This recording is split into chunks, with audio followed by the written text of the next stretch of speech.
पक्षों को बुलाकर पूछा है? एक्चुअली मैं इसकी मैंने कंप्लेंट दर्ज कर ली है। सारे लिखे डॉक्यूमेंट्स वगैरह मैंने तैयार कर दिया है। मैं मेरे हिसाब से इस पे तगड़ी से तगड़ी कार्रवाई मैं करूँगी। बट इनकी वाइफ का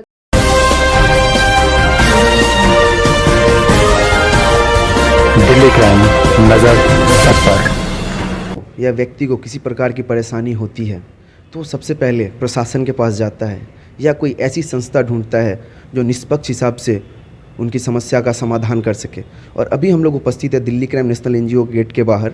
और दिल्ली क्राइम नेशनल एनजीओ में एक ऐसा ही केस आया है कि एक पति अपने पत्नी के खिलाफ शिकायत दर्ज करवाता है कि उसकी पत्नी उसको हरासमेंट करती है और तरह तरह की जो गलतियाँ है वो करती है।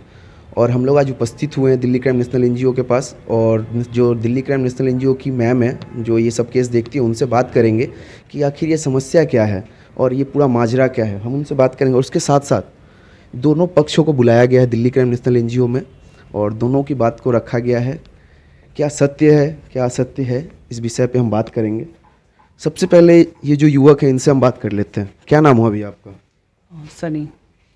आपने क्या आरोप लगाया था अपनी पत्नी पे? कि घर पे टिकती नहीं है, घर से चली जाती है। क्या ये सही था? नहीं, सारी गलती मेरी थी। मैंने गलत कंप्लेंट दी यहाँ पर और सारी गलती मेरे लिखी इसमें। वो तो आपकी पत्नी है ना, आपके साथ रहती है, तो फिर आपने ऐसा कैसे सोच लिया? वो गुस्से में आके थोड़ा मैंने ऐसा बोल दिया। बट नेक्स्ट टाइम मैं श्योर करता हूँ कि नेक्स्ट टाइम ऐसी गलती कभी नहीं होगी।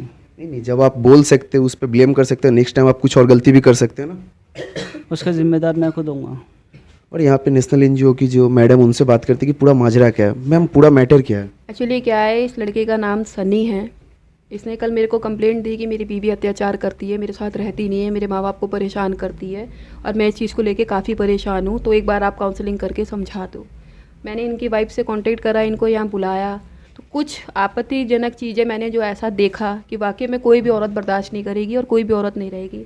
जैसा कि इन भाई साहब ने बताया, इनकी सैलरी सिर्फ 7,000 रुपये है। किसी कैंटीन में क्या बोलते हैं इसको, फोटोकॉपी का ये काम करते हैं किसी रेलवे में। 7,000 रुपये ये कमाते हैं। अगर ये 7,000 रुपये कमा रहे हैं तो इनका ये पेशा है। ये देखिए, बीवी को और अपने 8 महीने के बच्चे को, ये इनका बच्चा है 8 महीने का, ये वाइफ है, ये इनके शौक है। तो कोई भी नारी नहीं बर्दाश्त करेगी ये सारी चीज़ें। आप क्या आपने दोनों पक्षों को बुलाकर पूछा है? एक्चुअली मैं इसकी मैंने कंप्लेंट दर्ज कर ली है। सारे लिखे डॉक्यूमेंट्स वगैरह मैंने तैयार कर दिया है। मैं मेरे हिसाब से इस पे तगड़ी से तगड़ी कार्रवाई मैं करूँगी। बट इनकी वाइफ का कहना ये है कि आप मेरे कहने से एक बार इन्हें माफ़ कर दो। मैं देखती हूँ एक बार, अगर ये लोग नहीं मानते हैं तो फिर मैं इस लड़के को बंद करवाऊँगी। इसके साथ में सेम इसके जो माँ बाप है, सबसे ज़्यादा जिम्मेदार वो है इस चीज़ में, क्योंकि इन लोगों ने इसको बढ़ावा दिया रखा है। मैम, आज इसका कहना है कि वो ये गलत है। कल ऐसा भी हो सकता है ये घर ले जाके मारे पीटे अपने वाइफ को। तो इस पे आप लोगों ने कोई देखिए ना, इसकी एक्टिविटीज़ है ना, इसका फ़ोन मैंने ट्रैकिंग पर डाल दिया है। इसके फ़ोन का सारा जो भी था व्हाट्सअप वगैरह सब मैंने हैक करवा लिया है।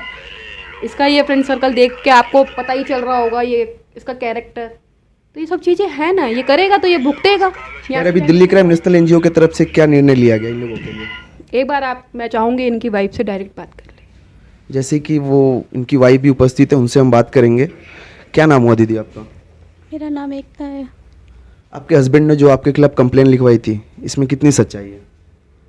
सर बिल्कुल भी सच्चाई नहीं है। जिसमें कि मुझे कंप्लेन करानी चाहिए थी, मैंने आज तक सहन करा कि शायद अब सुधर जाए, मेरा बेटा हो गया, क्या पता अब सुधर जाए, लेकिन इनके अंदर कोई बदलाव नहीं आया अभी तक। सास ससुर जो अत्याचार करते, सास ससुर भी अत्याचार करते। वो कहते हैं कि जी इसने ये दहेज नहीं लाई और ये 2 पहिए की गाड़ी लाई है, ऐसे करके बोला था।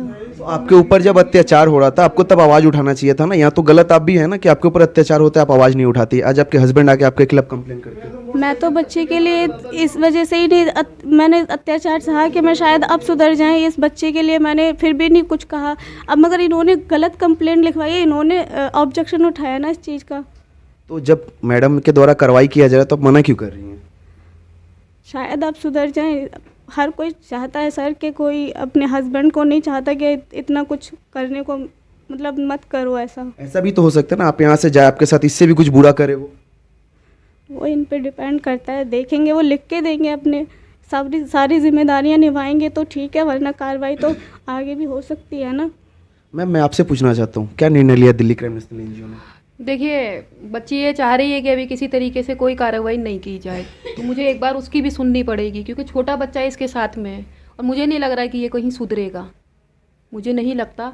फिर भी मैं एक बार इसके कहने से, इसके माँ बाप के कहने से इसको एक मौका देती हूँ। अगर ये नहीं सुधरता है तो फिर इसके ऊपर जो भी लीगल एक्शन होता है वो मैं करूँगी। यहाँ पे लड़के के पिता भी उपस्थित है, उनसे भी मैं बात करना चाहता हूँ। इस विषय पे आपका क्या कहना है? सर, मेरा तो यही कहना है कि ये आगे ऐसी गलती ना करे, और कोशिश मैं भी यही करूँगा कि ये गलती ना करे। अगर आगे गलती करेगा तो इसकी जिम्मेदारी ये खुद उठाएगा। मैं लड़का गलत कर रहा है, इसमें कहीं ना कहीं आप लोग भी दोषी हैं, क्योंकि घर में जब वो गलत कर रहा है तो आप लोग के नज़र के सामने हो रहा होगा। नहीं, हमारे सामने कभी, हमें तो आज पता चला है। पहले एक बार वीडियो दिखाई थी, उसके बाद मेरे को पता ही नहीं इसका। आपको पता है दहेज प्रथा एक प्रकार का जुर्म है?